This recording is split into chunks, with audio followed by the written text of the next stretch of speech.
নবী আপনি বলে দেন, আপনি কবরে কি হয় শুনেন না? তবে শুনে কারা? প্রাণীরা শুনে, গরু শুনে, ছাগল শুনে, এগুলো কবরের উপরে বাঁধবেন না, দড়ি ছিঁড়ে এগুলো পালিয়ে যায়।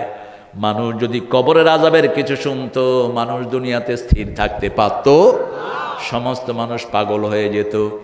রাসূল সাল্লাল্লাহু আলাইহি ওয়াসাল্লাম বলছেন, যখনই কবরে কাউকে রাখা হয়, কবর চাপ দিতে আসে, যেই হোক না তার পরিচয়। কবর ছোট হতে থাকে, সামনের দিক থেকে আসে, পিছন দিক থেকে আসে, মাথার দিক থেকে আসে। রাসূল সাল্লাল্লাহু আলাইহি ওয়াসাল্লাম বলছেন, যখনই কবর সংকুচিত হয়ে আসে, তার কোরআন তার মাথার সামনে বসে যায়, পায়ের সামনে বসে যায় সদকা, ডান হাতে যাকাত, বাম হাতে নামাজ। এই চারদিকে চারটা জিনিস বসে যায়, ডান হাতে নামাজ, বাম হাতে যাকাত, পায়ের কাছে সদকা, মাথার কাছে কোরআন। যখনই মাথার দিক থেকে কবর আসা শুরু হয়, কোরআন দাঁড়িয়ে বলে, খবরদার দিক থেকে আসবি না, আমার ভাই সব সময় আমার তেলাওয়াত করে আমল করত। সে আল্লাহ বলছেন,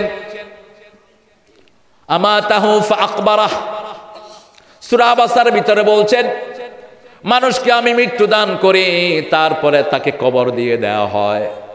অর্থাৎ মৃত্যুর পরে যেখানেই থাকে সেটার নাম হলো কবর। বুসিরা মা ফিল কুবুর, সূরা আদিয়াতের শেষে আল্লাহ বলছেন, কবরের ভিতরে যা আছে সেটা বের করে আনবেন কে? প্রত্যেক মানুষকেই কবরে রাখা হবে, যেখানে সে মারা যাক। তার কবর শুরু হয়ে যায় মৃত্যুর পর থেকে। রাসূল বলছেন, একটা মানুষের জীবনে তিনটি হাসর। কয়টি? তিনটি কিয়ামত আসবে একটা মানুষের জীবনে। ইযা মাতাল ইনসান ক্বাদ কামাত কিয়ামাতুহু, যখন মানুষ মারা যায় তার কিয়ামত শুরু হয়ে যায়। মারা গেলেই আপনার কিয়ামত শুরু। দ্বিতীয় হলো বংশের কিয়ামত, তৃতীয় হলো দুনিয়ার কিয়ামত। চূড়ান্ত কিয়ামত হবে। চূড়ান্ত কিয়ামতে সবকিছু লণ্ডভণ্ড হয়ে যাবে। কিয়ামতের শাস্তি আল্লাহ এমন লোকের উপরে দিবেন না যারা আল্লাহকে রব মানে। আমরা কাকে রব মানি? আমাদের রবকে আল্লাহ। আল্লাহকে রব মানলে আল্লাহর বিচারও মানতে হবে, আল্লাহর সব কিছুই মানতে হবে। রাজি আছেন তো? এই কবরে যখন রাখা হয়, রাসূল সাল্লাল্লাহু আলাইহি ওয়াসাল্লাম বলছেন, বুখারী মুসলিমের বর্ণনা, পায়ের আওয়াজ শোনা যায়। এমন সময় দুইজন ফেরেশতা চলে আসে। কয়জন? দুইজন। তার আগে আরেকটা ঘটনা হয়। কষ্ট হচ্ছে আপনাদের? এত রাত করেছে, কষ্টটা হবেই। মোনাজাত দিয়ে দিই সারা রাত। সামনে দিচ্ছি, মাগরিবের পর ছাড়া মাহফিলি করব না। এশার পরে রাসূল কখনো কথা বলেননি, কোন নবী কথা বলেন না এশার পর। আপনাদের কষ্ট হচ্ছে, মায়েদের আরো কষ্ট। গত বছরে ডাবল করেছে প্যান্ডেল, এটাও বড় ওটাও বড়, তারপরেও দেখেন মানুষ দাঁড়ানো বাহিরে। এটা কোরআনের বরকত, এটা কোনো মানুষের বরকত নয়। কোরআনের জন্য জায়গা হয় না, বহু জায়গায় মাহফিল করতে দেয়া হয় না। যারা দেয় না কোরআনের কথা বলতে, এরা কাফের কাফের কাফের। মাহফিল বন্ধ করো কেন? মাহফিলে তো কোরআনের কথা হয়, কেন বন্ধ করো? আল্লাহ বলছেন, ওয়াকাল আল্লাযীনা কাফারু লা তাসমাউ লিহাযাল কুরআন।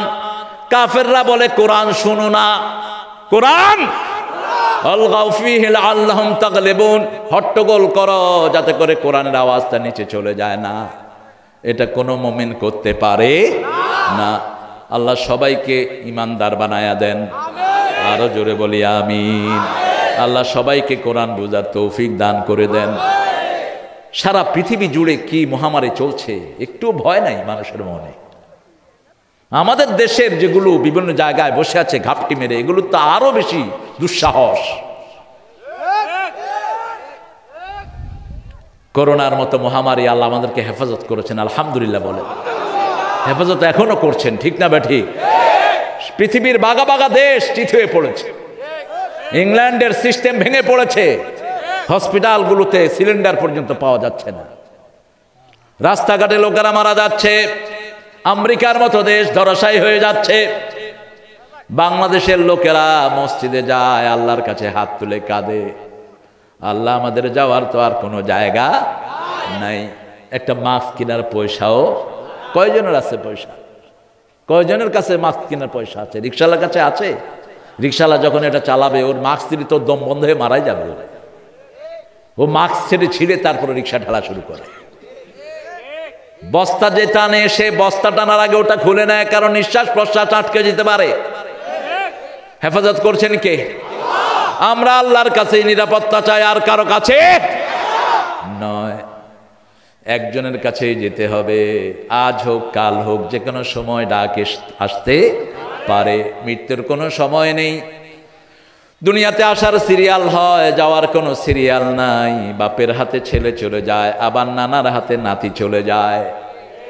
কিন্তু আসার সিরিয়াল হয় আগে বাপ, তারপরে নাতি, তারপরে হলো অন্য কিছু। যাওয়ার কোনো সিরিয়াল হয় না। আল্লাহ বলছেন আমা আনতা বিমুসমিইন মান ফিল কুবুর। কিন্তু আমাদের দেশে অনেক হুজুর দাবি করেন কবরে কি হয় আমি শুনি। এটা কোরআন বিরোধী কথা, মিথ্যা কথা। কোন হুজুর যদি বলে আমি শুনেছি কবরে কি হচ্ছে, ওই হুজুর মিথ্যা কথা বলেছে, কোরআন বিরোধী কথা বলেছে।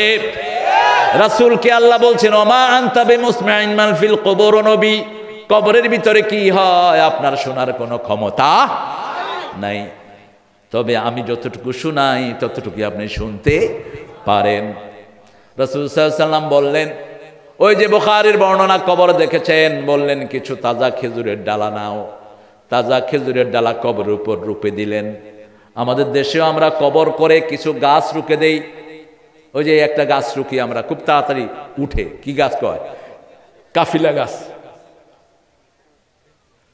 রেন্টি গাছ না কি জানি কয়, হ্যাঁ সিকা গাছ,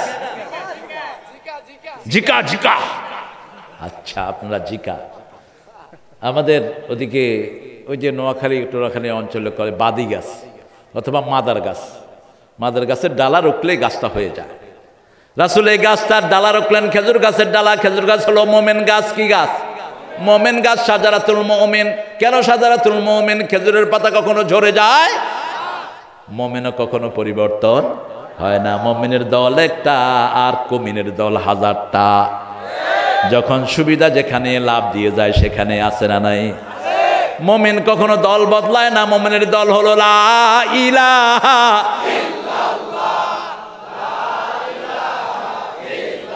সুবহানাল্লাহ আলহামদুলিল্লাহ লা ইলাহা ইল্লাল্লাহু মুহাম্মাদুর রাসূলুল্লাহ সাল্লাল্লাহু। যখনই রাসূল সাল্লাল্লাহু আলাইহি ওয়াসাল্লাম বলছেন, যখন তিনি ডালা রুখলেন, সাহাবায়ে কেরাম জিজ্ঞেস করলেন হুজুর এটা রুখলেন কেন?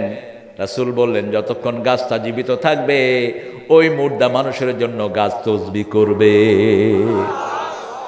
যখনই আপনার আব্বাকে রোপণ করলেন, আপনার আব্বাকে কবর দিলেন, আম্মাকে দিলেন, ভাইকে দিলেন, ছেলেকে দিলেন, সাথে সাথে গাছ রুখে দেন। ওই গাছ তসবিহ করবে, সেটার সওয়াব কবরে যেতে থাকবে, আযাব কমে যাবে। বাপের জন্য গাছ লাগান। রাসূল বলছেন মেজদানি করেন না, 3 দিন আর 40 করেন না, কুফরি কুফরি কুফরি। খবরদার, কোন মরা মানুষের জন্য যেন খাবার উৎসব না হয়। মরা মানুষের বাড়িতে খাবার পাঠাবেন 3 দিন। কয়দিন? 3 দিন খাওয়াবেন। ইসলামের শোক হলো পুরুষের জন্য কয়দিন? 3 দিন। আর মহিলার জন্য 4 মাস 10 দিন। মহিলা ইদ্যত পালন করবে, স্বামী মারা গেল, 4 মাস 10 দিন পালন করবে মহিলা। ঘরে থাকাটাই তার জন্য বেহতার। যদি একান্ত কারণে বাইরে যেতে হয় যেতে পারবে, কোনো অসুবিধা নাই। কিন্তু সাজগোজ কিছুই করবে। আবার শুধুমাত্র সাদা কাপড় পরে বসে থাকবে না মাথা ছেঁচে, নো। এটা অন্যান্য ধর্মে আছে, মাথা ছেঁচে দেয়, এটা না। উনি সাজগোজ করবেন না, উনি কোনো উৎসবে যাবেন না। 4 মাস 10 দিন স্বামীর ভিটায় ইদ্যত পালন করাটাই ওনার জন্য বেহতার। আল্লাহ জাল্লা শাআনহু বলছেন, ও নবী আপনি বলে দেন আপনি কবরে কি হয় শুনেন না, তবে শুনে কারা? প্রাণীরা শুনে, গরু শুনে, ছাগল শুনে, এগুলো কবরের উপরে বাঁধবেন না, দড়ি ছিঁড়ে এগুলো পালিয়ে যায়। মানুষ যদি কবরের আযাবের কিছু শুনতো, মানুষ দুনিয়াতে স্থির থাকতে পারত, সমস্ত মানুষ পাগল হয়ে যেত। রাসূল সাল্লাল্লাহু আলাইহি ওয়াসাল্লাম বলছেন যখনই কবরে কাউকে রাখা হয়, কবর চাপ দিতে আসে, যেই হোক না তার পরিচয়। কবর ছোট হতে থাকে, সামনের দিক থেকে আসে, পিছন দিক থেকে আসে, মাথার দিক থেকে আসে। রাসূল সাল্লাল্লাহু আলাইহি ওয়াসাল্লাম বলছেন, যখনই কবর সংকুচিত হয়ে আসে, তার কোরআন তার মাথার সামনে বসে যায়, পায়ের সামনে বসে যায় সদকা, ডান হাতে যাকাত, বাম হাতে নামাজ। এই চারদিকে চারটা জিনিস বসে যায়, ডান হাতে নামাজ, বাম হাতে যাকাত, পায়ের কাছে সদকা, মাথার কাছে কোরআন। যখনই মাথার দিক থেকে কবর আসা শুরু হয়, কোরআন দাঁড়িয়ে বলে, খবরদার দিক থেকে আসবি না, আমার ভাই সব সময় আমার তেলাওয়াত করে আমল করত। কোরআনকে বন্ধু বানান। একটা সূরাও যদি বন্ধু হয়, একটা সূরা। রাসূল সাল্লাল্লাহু আলাইহি ওয়াসাল্লামকে এক সাহাবী এসে বলছে, রাসূলুল্লাহ, আমি সূরা ইখলাসকে ভালোবাসি। রাসূল বলছেন, সূরা ইখলাসের ভালোবাসা তোমাকে জান্নাতে নিয়ে যাবে। ছোট্ট একটা সূরা, সারা কোরআন এটার ভিতরে ভরা। কুল হুয়াল্লাহু আল্লাহুস লাম ইয়ালিদ ওয়া লাম ইয়াকুন লাহু। কয় আয়াত? কয় আয়াত? 4 আয়াত। এই 4 আয়াতের এই ছোট্ট সূরা, সারা কোরআনের সব ফজিলত এটার ভিতরে ঢুকানো। এই যে একবার পড়লেন 10 পারা কোরআনের সওয়াব আমলনামায় উঠে গেল। জান্নাত কাছে আসতে থাকলো। 10 বার পড়বেন, জান্নাতে আপনার জন্য প্রাসাদ তৈরি হয়ে যাবে। কুল হুয়াল্লাহু, বলো আল্লাহ একক, আল্লাহুস সামাদ। আল্লাহ এত উপরে যেখানে ওঠার ক্ষমতা কারো।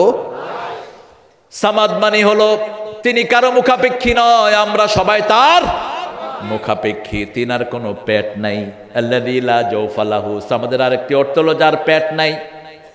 পেট থাকলেই তো ত্রাণের পয়সাগুলো পেটে চলে যায়, ত্রাণের চাউল পেটে ঢুকে যায়।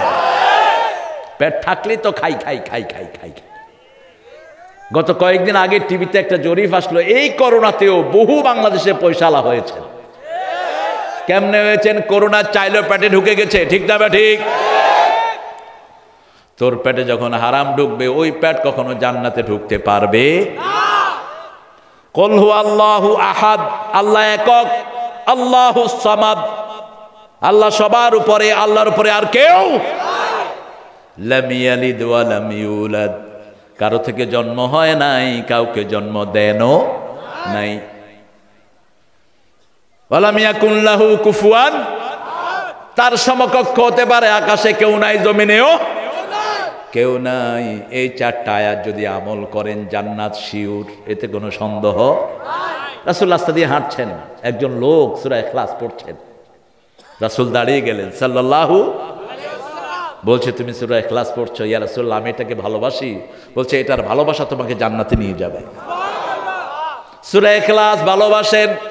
প্রতিদিন রাসূল 27 বার পড়তেন, কম করে। কয়বার? 27 বার পড়তেন।